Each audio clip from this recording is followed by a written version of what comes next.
Hi, Jennifer Adams here, and I want to welcome you back to our study as we are reading through the Gospel of Matthew in preparation for Easter. And with this teaching today, I want to look at what we were reading in week 6. In week 6, we were in Matthew's 22 through the first half or so of chapter 25. And so I want to look at some of the key passages in those chapters. Now, these chapters are ones that give us the very last teachings that we see from Jesus before that last week of his life. Because once we get past these chapters, we will move into Holy Week, and everything from there is just the different events of what happened in those last few days of Jesus' life. And so here we're going to look at some parables. We're going to look at some interactions between Jesus and the Pharisees and Sadducees and Herodians and all the groups. And we're going to look at some of those and what we can learn from them, how we can apply them today. So let's get started. We're going to start in Matthew 22. Matthew 22 opens with a parable of the wedding feast. And it's important when you read these stories to understand a little bit of the custom of that culture. And for the Jewish people, weddings were big events. They were very different than how we celebrate them here, especially if you are in the West. The weddings there looked very different at this time. So for these early Jews, the custom was that when a wedding was going to take place, invitations would be sent out. Those invitations were almost like a save the date that we use now. It would let them know a wedding was coming and they were invited, but it would not give them a specific time because they needed to get everything ready and they weren't sure yet when the specific time was going to be. But you knew you were invited, mark it on your calendar, it's coming, be prepared, wait for that final summons. And so what would happen is when everything was ready and it was time for the wedding feast, they would send their servants out to summon everybody who had been invited. And that's what we see happening here in this parable. The people have already been invited because it starts off, this is a king throwing a wedding feast for his son. And it says that he sends his servants to call those who were invited to the wedding feast, but they would not come. They'd already received their initial invitations. Now everything was ready. The servants go out to tell him, okay, we're ready for you. They don't come. Nobody comes. This king sends his servants out again and they're saying, hey, listen, we have everything ready. We're making, it's almost like they show them the menu, like, right? Because it says, I've got the fatted calves have been slaughtered and my oxen are ready. Here's what we're having. It's going to be amazing. You don't want to miss it. And still, they don't come. Some of them ignore him and go about their business. Others are a little bit more violent and they actually take the servants and beat them up and kill them. And so then we see the story progress, of course, where the king just sends his servants out to invite everybody. We see this, again, a picture of the king, his lavish grace to everybody. He just invites everybody. It doesn't matter who you are. It even says in there, good and bad, invite them all. Let's fill this place. We're having a feast, and all these people come in. The people on the highways and the byways, the ones that would never have expected to receive an invitation to the king's son's feast. That was the last place they would ever picture themselves. And here they were receiving the invitation to come and enjoy. So a couple things we can see from the story. Well, first of all, it's pretty clear when you read this that those original guests who had been invited but did not come is a very clear picture of the Jewish people. The Jewish people had been called by God for hundreds of years, long ago, starting with their father Abraham. They had been chosen. They'd been set aside. They were God's special chosen people. And as a result, they were waiting. God had made them promises, multiple promises over the years through multiple prophets that he was sending a Messiah. And so God's people, the Jews, they were waiting for this Messiah. And now he has finally arrived. The Son is here. And we see this throughout the life of Jesus, that they do not respond to him like ones that have been invited to a wedding feast and are waiting for him to show up. They don't believe him. They ignore him. They write him off. And of course, we see the ones that even go to the extent of ridiculing him and opposing him and persecuting him all the way till they put him on the cross. And so you can see the correlation here between the Jewish people and those original guests that had been invited. But also, one thing I want to note about this story is the fact that we're talking about a parable of a wedding feast tells me something about the kingdom of God. And if you remember, a lot of these parables that Jesus was giving, he was trying to give the people a picture of what his kingdom was like. And so the fact that he uses the parable of a wedding feast tells me this. It reminds us that God inviting us into his kingdom, it is a kingdom of joy. Because that's what a wedding feast is. It's a time to party and celebrate. There is great joy. That is what happens at a wedding feast. And when God compares his kingdom to a wedding feast, it tells us, hey, this invitation, it's an invitation into joy. This is not just a life of rules and regulations. This is a life that should be and will be filled with joy. Now, the end of the story, after he goes out and invites everybody, good and bad, they come in. There's an interesting part to how the story ends, and it kind of threw me a little bit when I was reading it and studying it, and I thought, okay, what does this mean? Because it talks about how, and this is in verse 11, says, the king came in to look at the guests. He saw a man who had no wedding garment. He said to him, friend, how did you get in here without a wedding garment? And the man was speechless. Then the king said to the attendants, bind him hand and foot, cast him into the outer darkness. In that place there will be weeping and gnashing of teeth. For many are called, but few are chosen. Okay, so what in the world is going on here? What is this thing about a wedding garment and the guy doesn't have the right clothes on, so he gets kicked out? Like, what is the meaning behind this? So I did some digging and some researching, and there are multiple different theories on what this wedding garment actually represents. I'm going to give you a few of them. One common idea is that the wedding garment was this idea of coming to Jesus, but not leaving the old way of life behind. The idea being that all were invited. And I want you to notice this. Everybody was invited, good and bad. But in so doing, being invited and coming into the party, there was an expectation that they were going to change, that they were going to begin to look. And if we're talking about the Christian walk, if we are going to accept Jesus and follow Jesus, that should result in change in our life. And so that is one common thought of the wedding garments. It's this idea of, when we come in, we can't just bring our old way of life with us and not expect that there won't be any changes. Kind of this idea of personal righteousness. We know that when we get saved, God clothes us in his righteousness. And we are on a journey for the rest of our lives to look more and more like Jesus. I mentioned this earlier, but it's important to note that personal righteousness was not necessary to be invited to the party.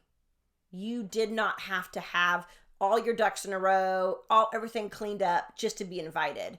But in order to stay at the party, it was expected that some things were going to start to change. And that should be just a normal part of us following Jesus. And so that's one common view on it. Another one is a little more practical about just even coming into the house of God, coming into a place of worship, and not so much about your clothing. I don't think the focus is so much on the actual attire, but the idea that it's important how we approach our time with God and our time in his house, that we prepare ourselves, that we come in with a heart and a soul and a mind that is ready to receive, that's ready to worship, that's ready to repent if needed, ready to serve.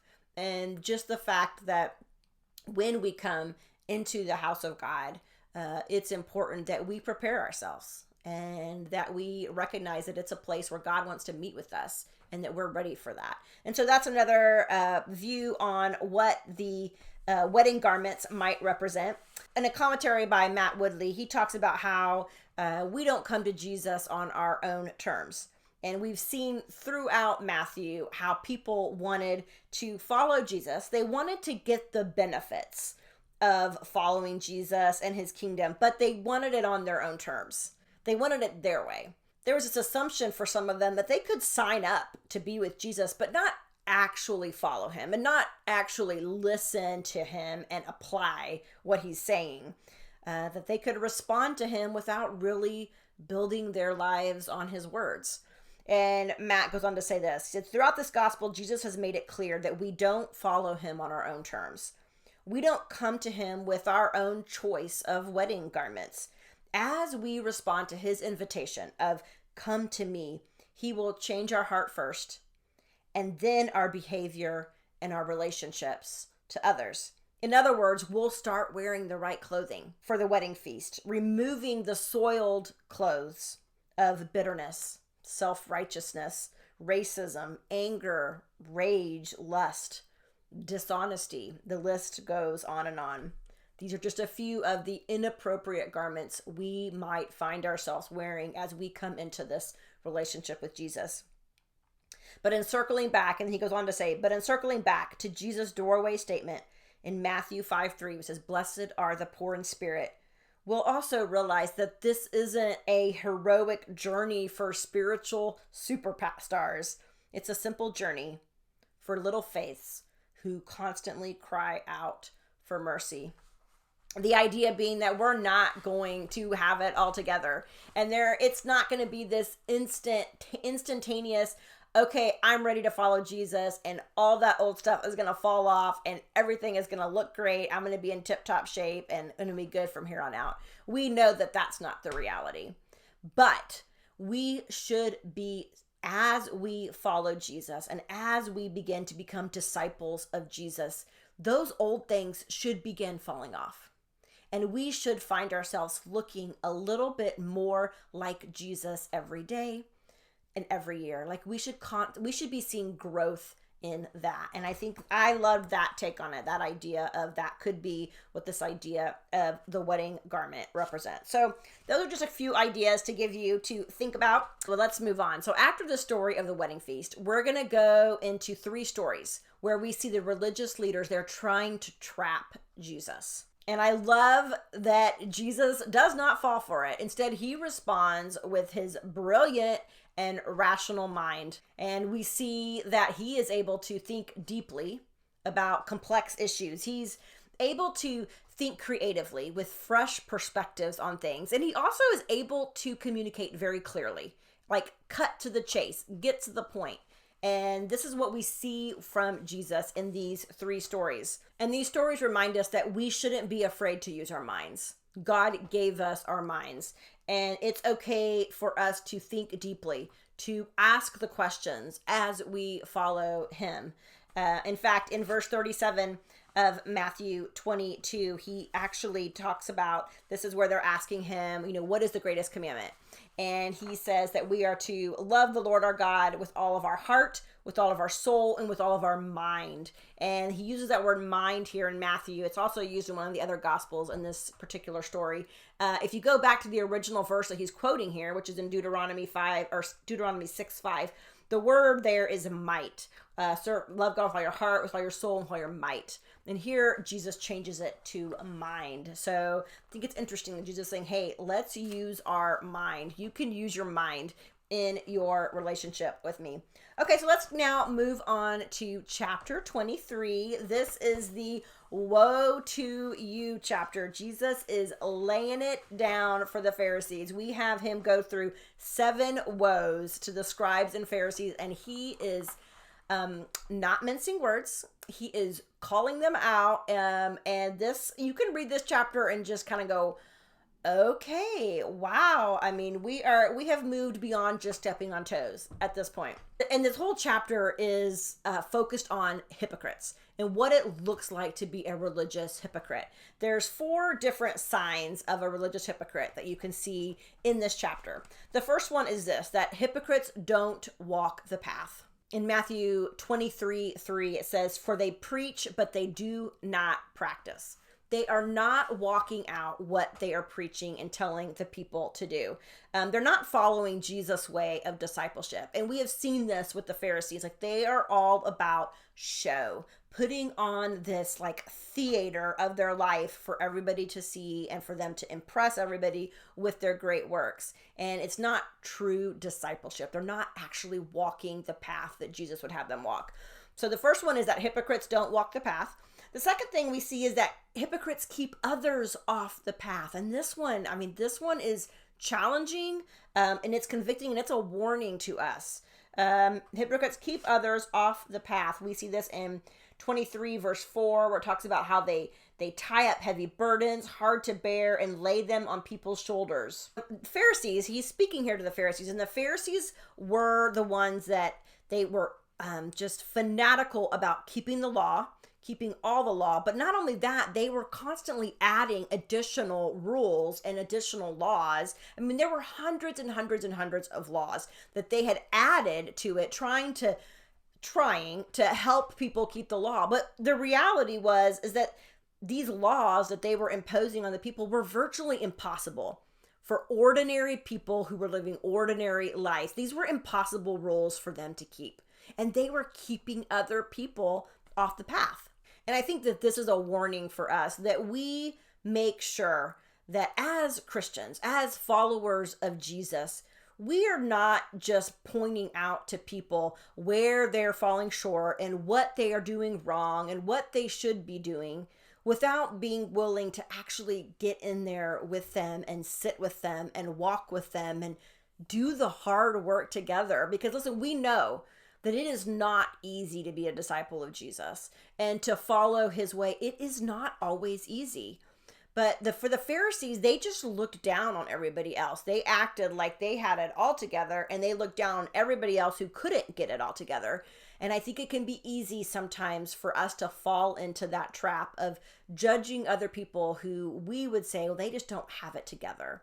It makes us feel better about ourselves, and we just point the finger at them. And where Jesus would say, hey, no, it's not. You need to be down there with them. You need to be not just telling them what to do, but actually being willing to get into the mess with them and to sit with them and to point them to me and to walk with them on this journey.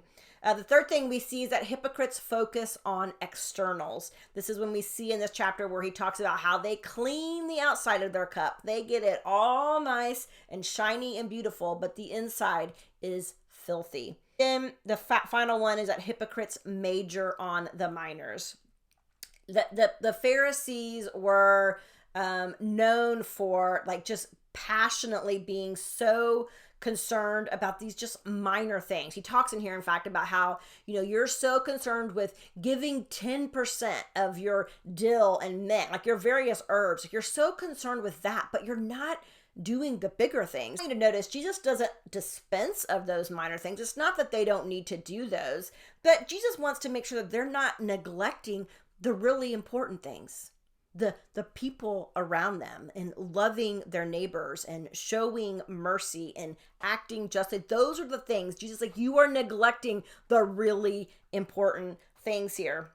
And what I love about this chapter is that at the end, after he has just lambasted these Pharisees with everything they are doing wrong, we see the heart of Jesus, and he laments over the city and the people. And we see it in verse 37. It says, "O Jerusalem, Jerusalem, the city that kills the prophets and stones those who are sent to it.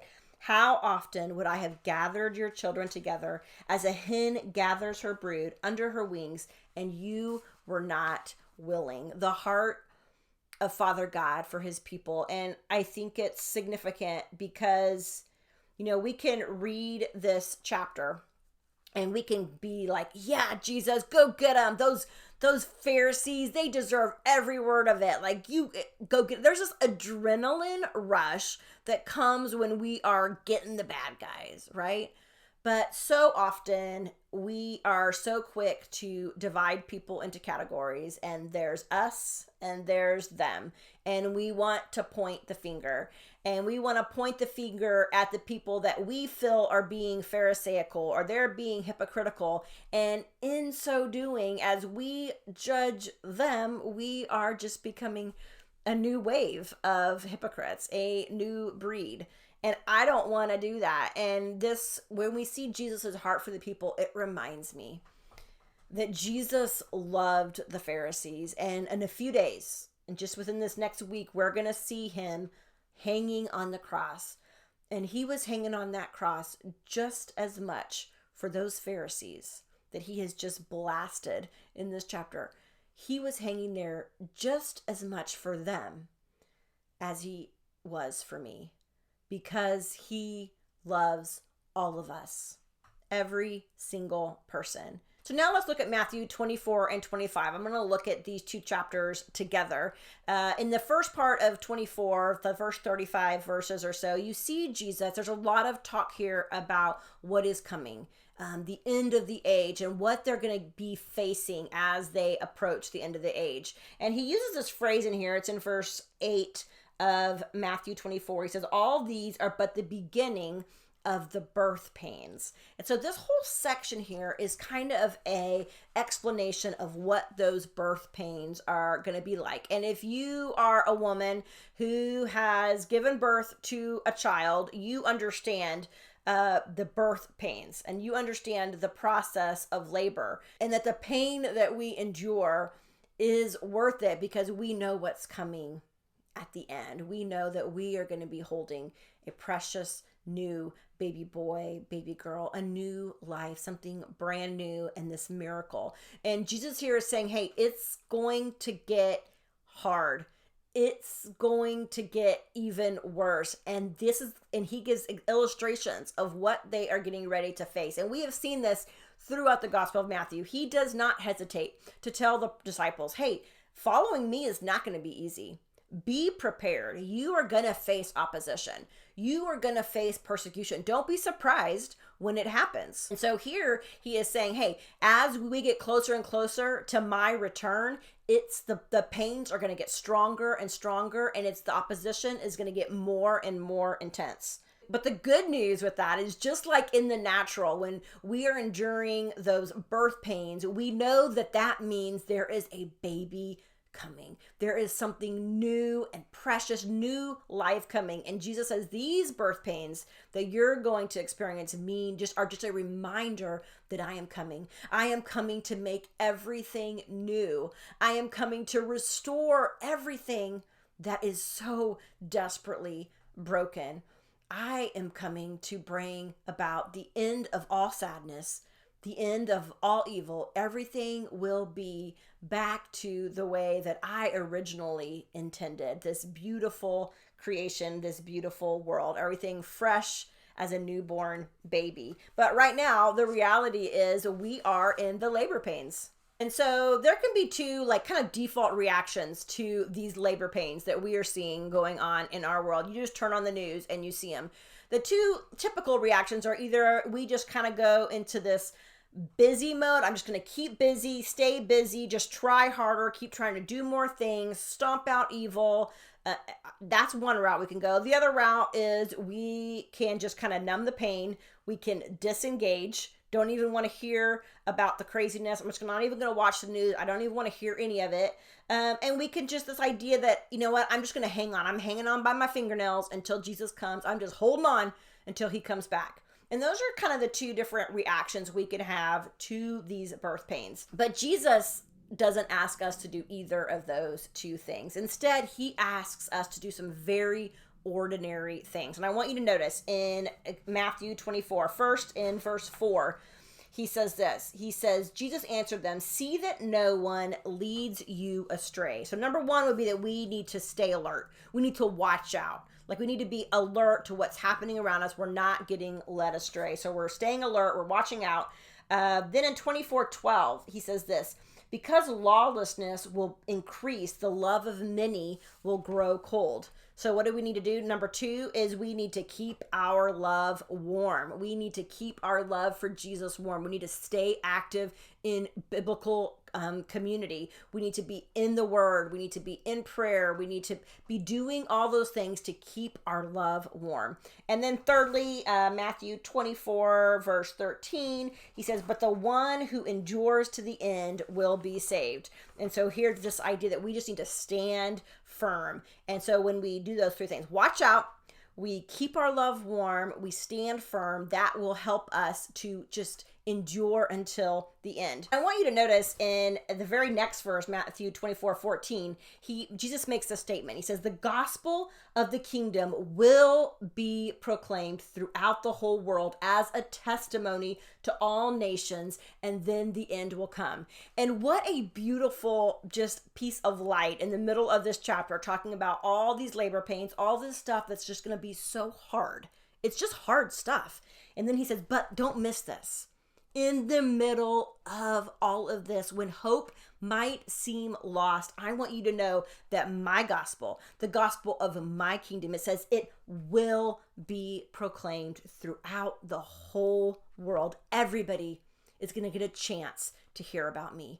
Everybody is going to get a chance to hear this gospel message that can change their life. Everybody is going to get a chance to follow me and know me. And what joy there is in that.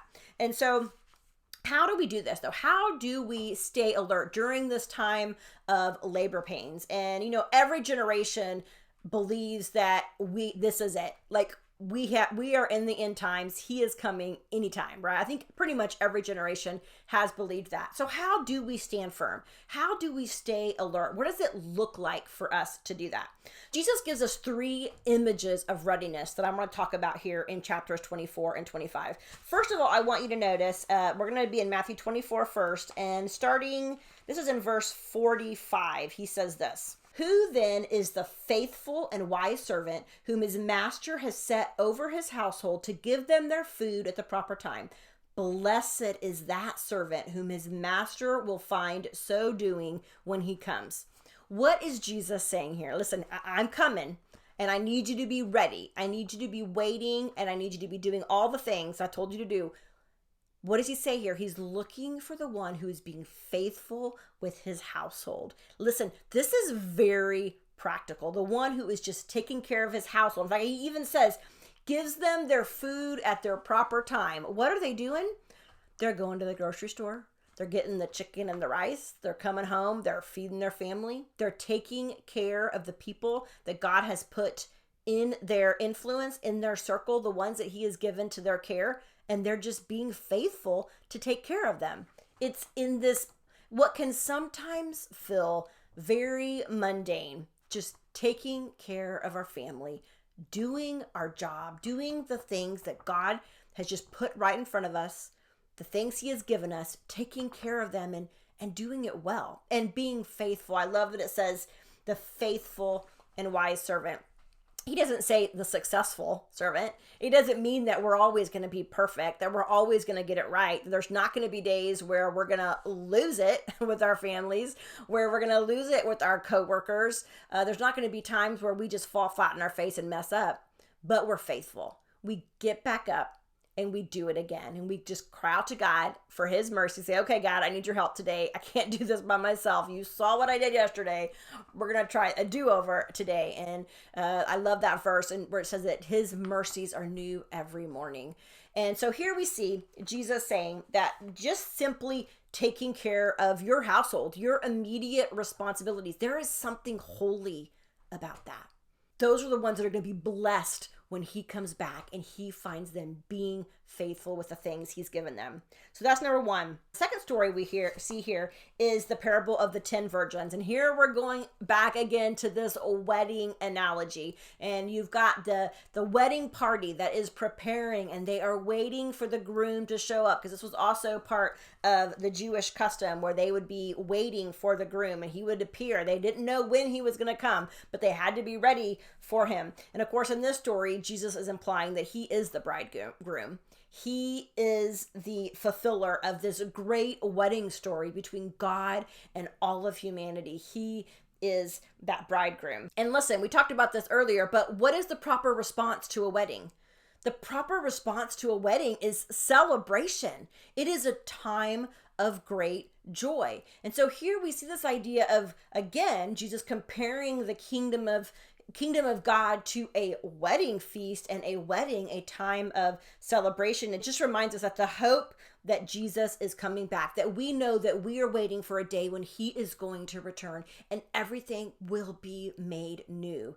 That hope should allow us to live with great joy and anticipation right here and right now. The Christian life, again, we talked about this earlier, but the Christian life should be a life characterized by radical joy. And so what does it look like? Again, as we wait for God, we are taking care of what he has put right in front of us, our household, our immediate friends, our work, whatever that is. We are being faithful to do the things that he has put in front of us. We are living a life of joy, recognizing that our joy is not just in the future. Our joy is right here and right now because Jesus is with us. And then finally, we see the story of the talents, the parable of the talents, where the king gives three different servants three different amounts of money. One gets 5 talents, one gets 3 talents, one gets 1 talent. And I mentioned this in the teaching, I think it was last week, but talents were a very large sum of money. About 15 years' wages was 1 talent. So even this guy that got 1 talent, I mean, I saw one commentator say it was like $1.5 million. It was a lot. This was not a piddly amount that this servant was given. He was given a lot. And then the other one was given 3, the other one was given 5. This was a lot of money that they had been entrusted with. In the story, we see a picture of just the utterly lavish and extravagant generosity of our God. God the Father, he is better, he is kinder,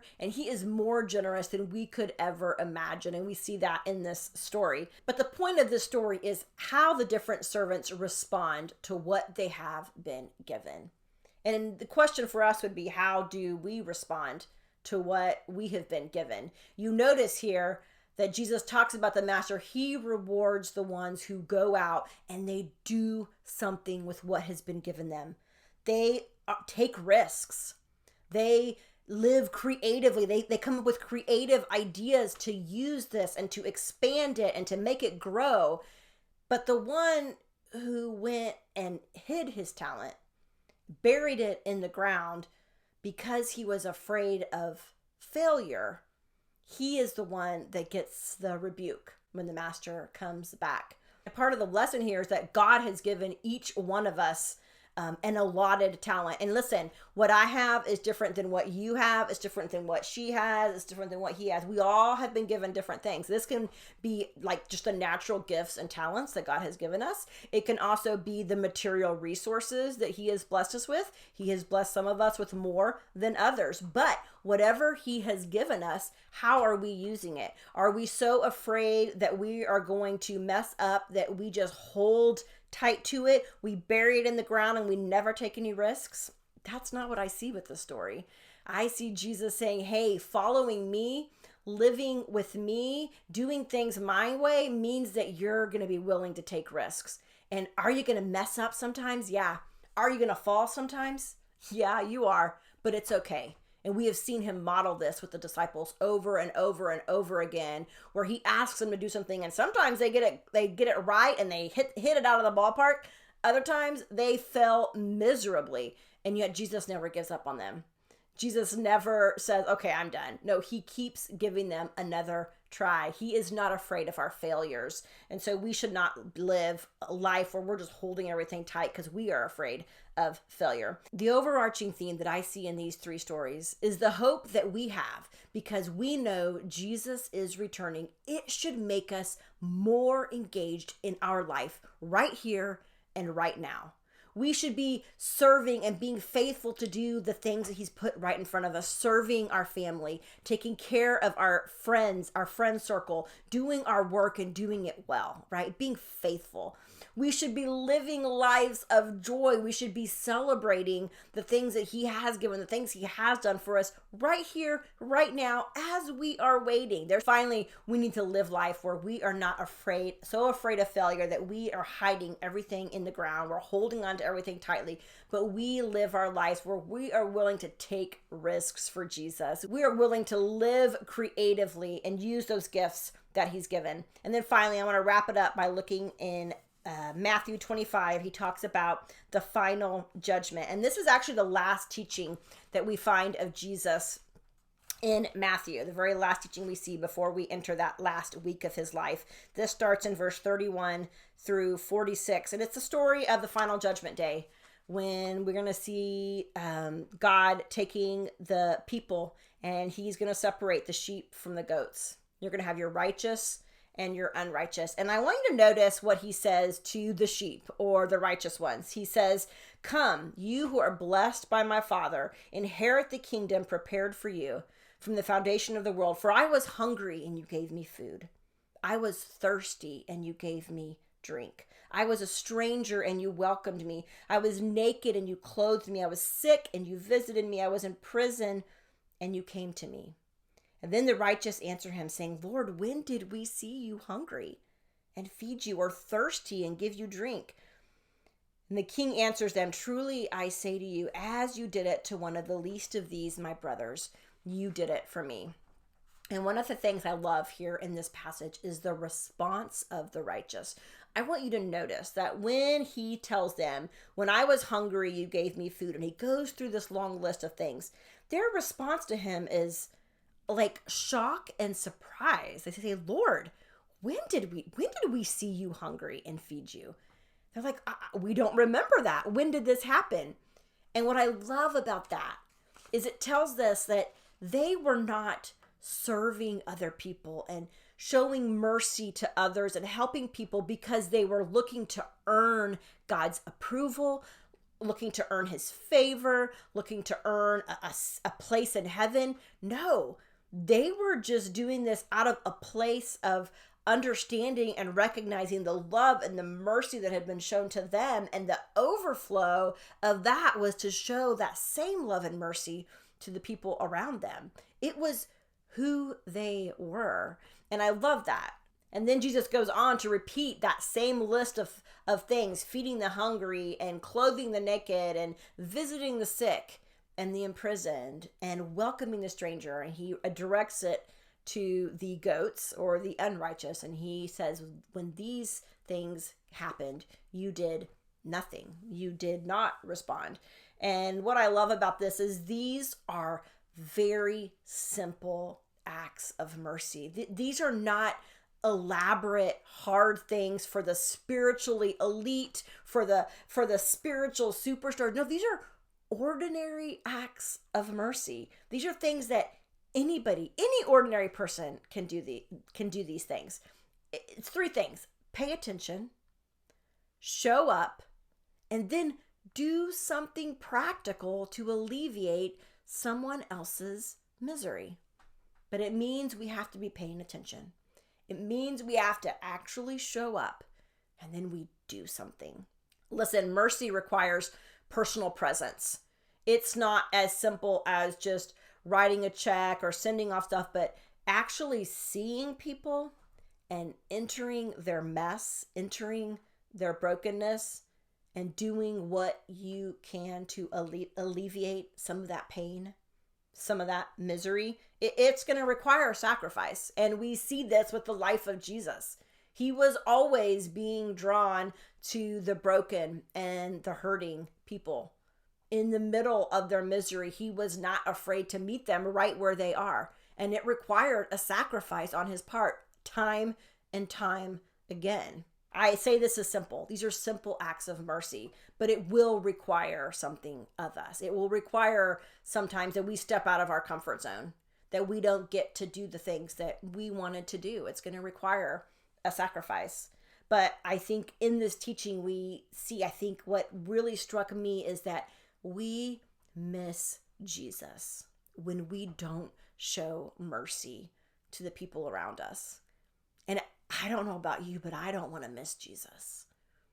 I don't want to miss any opportunity that I have to encounter Jesus. And he very clearly tells us that we miss him when we don't respond to those people around us. And as we enter into Holy Week, I am struck with the fact that Jesus could have experienced the ultimate in human worldly success. He could have had all the power. He could have had the position, the authority, the wealth, the influence. He was God. He could have had all of that. And yet he chose a different path because he saw the hurting people around him. He knew what we needed. We did not need someone to come rescue us from our physical oppressors. We needed somebody to come rescue us from our spiritual bondage. And that was what Jesus was willing to do. He was willing to make the ultimate sacrifice so that we could be restored in our relationship with him. And so that's what we look to this week as we are in Holy Week, heading for this weekend as we celebrate the death and resurrection of our Savior. And may we walk like Jesus walked this week. May we, as we are in the middle of some intense labor pains going on in our world all around us, may we stay alert. May we keep our love warm. May we stand firm, and may we have eyes to see people the way that he sees them. May we be faithful in the things that he's given us to do, and may we show mercy on people, enter into their worlds, and share a little bit of Jesus with them. Well, that wraps up our week 6 teaching. Thank you for joining me for this study. It has been a delight and a pleasure to read through the Gospel of Matthew with you. And I am praying for you as you enter this Holy Week, as we approach Easter, that your just gratitude for what Jesus has done for us, that it will overflow out of you this week. And I pray that you have a blessed Easter weekend as we celebrate the resurrection of our Savior. And I look forward to seeing you for the next study. Stay tuned for that. And in the meantime, you have a wonderful day.